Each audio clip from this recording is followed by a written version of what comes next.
दोस्तों, जब से तालिबान ने अफगानिस्तान का कंट्रोल अपने हाथों में लिया है, ह्यूमन राइट्स वायलेशन की न्यूज़ पूरे देश से आ रही है।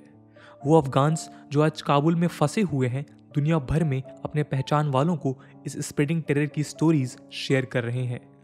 लूट, एग्जीक्यूशंस, छोटे बच्चों को तालिबान आर्मी में इनरोल करना, फीमेल जर्नलिस्ट पे अटैक और कई ऐसी क्रुएलिटी से अफगानिस्तान आज जूझ रहा है।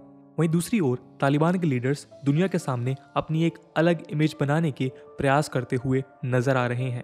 जहां तालिबान का एक फैक्शन खुद को मॉडर्न और ब्रॉड माइंडेड तालिबान पोर्ट्रे कर रहा है, वहीं तालिबान के लोकल लीडर्स एक अलग मैसेज ही प्रोपेगेट कर रहे हैं। तालिबान के लोकल और इंटरनेशनल लीडरशिप के बीच की ये गैप इससे ज़्यादा वाइड पहले कभी दिखाई नहीं दी। इस डिफरेंस को समझने के लिए हमें आज तालिबान के टॉप लीडर्स के बैकग्राउंड को समझना पड़ेगा, जिससे हम तालिबान के इन फैक्शंस को ज़्यादा क्लियरली देख पाएंगे। दोस्तों, हमारे इस वीडियो का मकसद तालिबान के इन्हीं दो चेहरों को डिकोड करना है, जिसमें एक तरफ एक्सट्रीमिस्ट तालिबान है और दूसरी तरफ डिप्लोमेट तालिबान। आइए शुरू करते हैं आज का डिस्कशन। नमस्कार दोस्तों, मेरा नाम है आदर्श और स्वागत है आपका स्टडी IQ में। दोस्तों, तालिबान का फाउंडेशन मुल्ला मोहम्मद ओमार द्वारा 1994 में हुआ था।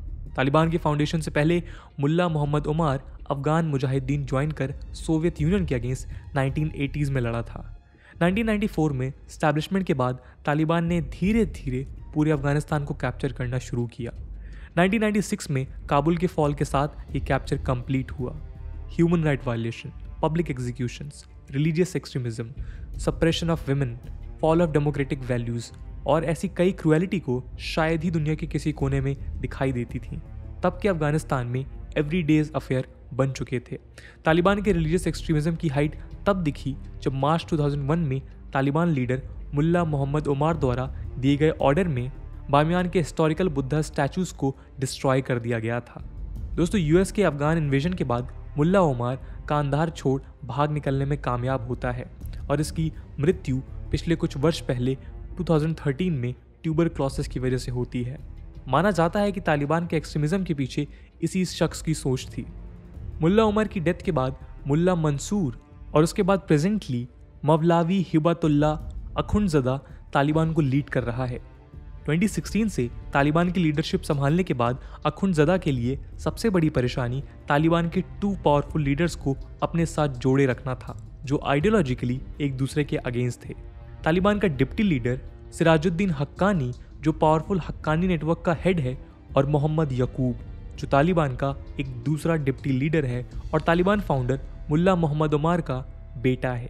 दोस्तों, जहां एक और हक्कानी पाकिस्तान और अलकायदा का एक एलाई है, वहीं दूसरी ओर यकूब हमेशा से यूएस के साथ पीस प्रोसेस के पक्ष में रहा है। इन दोनों ग्रुप्स के बीच होने वाले पावर कंपटीशन को हमेशा से देखा जा सकता है।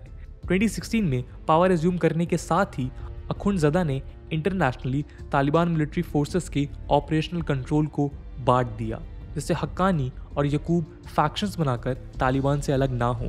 लेकिन कोविड और ग्राउंड सिचुएशन का फ़ायदा उठाते हुए यकूब ने हक्कानी को रिप्लेस कर तालिबान के ऑपरेशंस और अफगानिस्तान अफेयर्स पोर्टफोलियो अपने नाम कर लिए हैं। दुनिया के सेकेंड रिचेस्ट मिलिटेंट ग्रुप को मैनेज करने के लिए यकूब ने एक नई फाइनेंशियल कमीशन भी बना ली है। क्वायम ज़कीर, हेमलैंड का एक influential narcotics producing leader, Taliban के इंटीरियर मिनिस्टर और कांधार के शैडो गवर्नर का यकूब को प्रोमिनेंट सपोर्ट है। सदर्न अफगानिस्तान, जहां हक्कानी की पकड़ कमज़ोर है, इस रीजन में समय के साथ यकूब कई तालिबान फैक्शंस की लॉयल्टी और ऑपरेशनल रिसोर्स हासिल करने में कामयाब हुआ है। वहीं दूसरी ओर हक्कानी अपने प्लानिंग और एग्जीक्यूटिंग स्किल के साथ तालिबान में पकड़ बनाए हुए है। हक्कानी के पावर के पीछे तालिबान द्वारा मिलिट्री ऑपरेशंस कंडक्ट करने की कंटिन्यूड इंटरेस्ट है। आज की प्रेजेंट सिचुएशन में जब तालिबान एक डिप्लोमेटिक और पैसिफिस्ट अप्रोच ले रहा है, हक्कानी इन्फ्लुएंस तालिबान के अंडर कमज़ोर होता नजर आ रहा है। जहां एक ओर यकूब फैक्शन डिप्लोमेसी की तरफ झुक सकता है, वहीं दूसरी ओर हक्कानी फैक्शन के मिलिट्री ऑपरेशंस के फर्दर एक्सटेंशन की उम्मीदें की जा सकती हैं। अपने 5000 से ज़्यादा लॉयल फाइटर्स और इंडिपेंडेंट फाइनेंशियल स्ट्रक्चर के साथ हक्कानी आज भी खुद में एक फॉर्मिडेबल थ्रेट है। किसी सर्कमस्टेंस की वजह से यदि हक्कानी तालिबान से अलग भी होता है तो ये अपने राइवल्स को एक कड़ी चुनौती दे सकता है।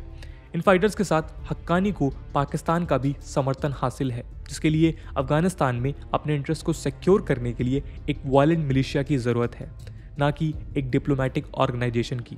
दोस्तों, तालिबान के इन फैक्शंस के बीच के कॉन्फ्लिक्ट को तब और क्लियरली देखा गया था जब तालिबान के एक स्पोक्स पर्सन ने इंडिया द्वारा आर्टिकल 370 के हटाए जाने और उसके बाद हुए जम्मू एंड कश्मीर के मिलिट्री क्रैकडाउन को इंडिया का इंटरनल मैटर बताया था। इस स्टेटमेंट के रिलीज करने के एक महीने पहले तक कश्मीर ऑपरेशंस के लिए एंटी इंडिया मिलिटेंट्स की ट्रेनिंग अफगानिस्तान में तालिबान के एक सेंटर में हो रही थी। तालिबान की ये कॉन्ट्रडिक्टरी पॉलिसी ये सजेस्ट करती है कि हक्कानी और यकूब फैक्शंस के बीच एक मेजर इंटरनल कॉन्फ्लिक्ट है। जहां एक और यकूब फैक्शन इंडिया के साथ डिप्लोमेसी का रास्ता चुनते हुए दिख रहा है, वहीं हक्कानी फैक्शन के पाकिस्तान से क्लोजनेस और जम्मू कश्मीर में एक्टिव लश्कर ताइबा और जैश ए मोहम्मद से करीब आने की खबरें हैं।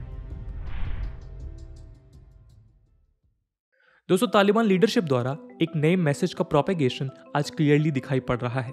अपने ग्राउंड फोर्सेस को रेस्ट्रेंट के ऑर्डर्स देते हुए तालिबान आज दुनिया के साथ अफगानिस्तान को भी अपने नेक इरादों के लिए परसुएट करता हुआ नजर आता है। तालिबान लीडर्स ने एक आम माफ़ी जारी करते हुए पिछली सरकार के साथ काम करने वाले सारे लोगों माफ़ करने की बात कही है। इसके साथ गवर्नमेंट ऑफिसर्स और जर्नलिस्ट इंक्लूडिंग विमेन को काम पे वापस लौट आने को कहा है और माइनॉरिटी ग्रुप्स को उनकी सुरक्षा का आश्वासन भी दिया है। तालिबान हायरार्की के टॉप लीडर्स, जिन्होंने हाल के खत्म हुए वॉर में कई साल अपने देश से बाहर गुजारे हैं, आज खुद को एक नए और रिफॉर्म रूलर की तरह प्रेजेंट करने के प्रयास कर रहे हैं। इन सारे एफर्ट्स का फाइनल एम अफगान और इंटरनेशनल कम्युनिटी के सामने खुद को एक लेजिटिमेट रूलर प्रूव करना है। दोस्तों, लेकिन इन एफर्ट्स पे तालिबान के लोकल फाइटर्स, जो एक्चुअली आज अफगानिस्तान के शहरों को गवर्न कर रहे हैं, कितना यकीन रखते हैं, इस बात को अभी समझना मुश्किल नजर आ रहा है। काबुल में कब्जा करने के एक दिन बाद तालिबान के लीडिंग स्पोक्स पर्सन जाबिदुल्लाह मुजाहिद ने एक लेंदी प्रेस कॉन्फ्रेंस कर ये इन्फॉर्म किया कि तालिबान अब बदला नहीं लेगा और जिस किसी ने भी आज तक तालिबान का अपोज किया है उसे भी मारा नहीं जाएगा।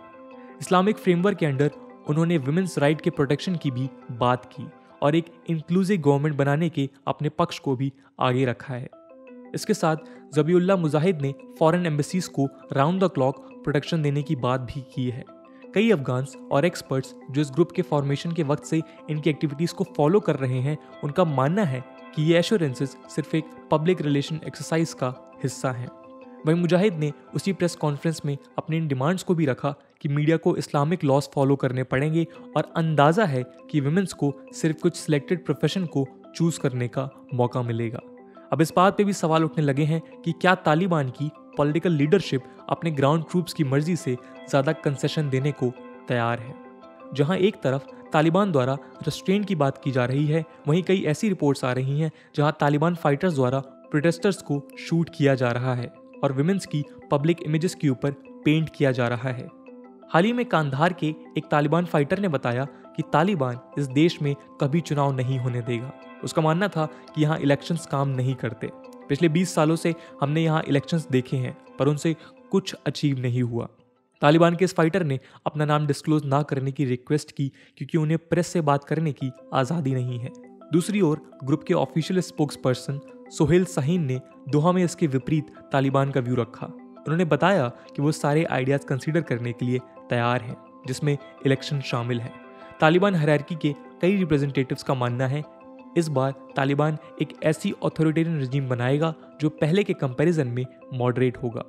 वहीं कुछ का मानना है कि तालिबान दूसरे इस्लामिक देश जैसे ईरान और सऊदी अरेबिया से ज़्यादा स्ट्रिक्ट गवर्नमेंट फॉर्म करेगा। तालिबान के लीडर्स आज दोहा, क्वेटा और काबुल में इस बात पर डिबेट करते नजर आ रहे हैं कि देश के अर्बन पॉपुलेशन को किस हद तक सोशल फ्रीडम ग्रांट की जाए। तालिबान का प्रेजेंट गोल दुनिया में अपने क्रिटिक्स को खामोश कर देश के अंदर हर लाइन सपोर्ट बेस बनाए रखना है।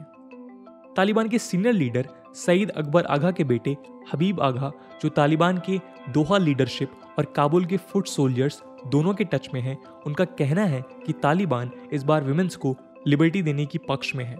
उन्हें स्कूल जाने की परमिशन होगी और वो डॉक्टर बन सकती हैं, लेकिन वो दूसरे प्रोफेशन जैसे जर्नलिस्ट या लॉयर बने इसकी उम्मीदें कम हैं। साथ ही हो सकता है कि वुमेन्स को सर से पांव तक खुद को फोर्सफुली कवर ना करना पड़े, पर उन्हें हिजाब पहनना होगा और अपने बाल छिपाने होंगे। हबीब ने इस बात को भी माना था कि साउथ में तालिबान द्वारा कुछ लोगों को एग्जीक्यूट किया गया है, पर यह भी ऐड किया गया कि वो चोर थे। साउथ में हाउस टू हाउस सर्चेस की जा रही हैं, पर सिर्फ उनके लिए जो हथियार या सरकारी सामान है वही छुपाए हुए हैं। दोस्तों, तालिबान के अंदर के फैक्शंस की डिफरेंस आज खुलकर नजर आ रहे हैं। जहां एक और तालिबान के एक्सपीरियंस लीडर्स जिन्होंने अफगानिस्तान के बाहर वक्त गुजारा है, एक लिबरल और डिप्लोमेटिक अप्रोच की तरफ झुकते नजर आ रहे हैं, वहीं दूसरी ओर तालिबान के स्ट्रीट फाइटर्स जो शुरुआती दिनों से ही वॉर्स में इन्वॉल्व रहे हैं, लिबरलिज्म या मॉडर्नाइजेशन के लिए किसी तरह की कंसेशन देने के पक्ष में नहीं है। तालिबान के अंदर यानी इन फैक्शंस में फर्दर डिफरेंस इंक्रीज होता है तो अफगान की करंट क्राइसिस एक नए टग ऑफ वॉर में चेंज हो जाएगी और ये नया कॉन्फ्लिक्ट तालिबान वर्सेस तालिबान होगा। इसका अंत कुछ भी हो, लेकिन इस बात से कोई इनकार नहीं कर सकता कि तालिबान एक अथॉरिटेरियन डेस्पोटिक रूल ही रहेगा और इसके पास्ट और प्रेजेंट की क्रूएलिटी दुनिया की नजरों के सामने हिटलर के जर्मन होलोकास्ट की तरह हमेशा घूमती रहेगी। दोस्तों, तालिबान के इन इंटरनल डिफरेंसेस के बारे में आपका क्या सोचना है कमेंट सेक्शन में ज़रूर बताइएगा कि क्या ये संभव है कि आगे चल के तालिबान के दो हिस्से हो जाएं और फिर वो आपस में अफगानिस्तान की पावर शेयरिंग के लिए लड़ें। आज की वीडियो के लिए इतना ही। आई होप आपको वीडियो पसंद आई होगी और अगर पसंद आई है तो अपने दोस्तों के साथ शेयर करना मत भूलिएगा। हम मिलते हैं अगले वीडियो में, तब तक के लिए जय हिंद, जय भारत।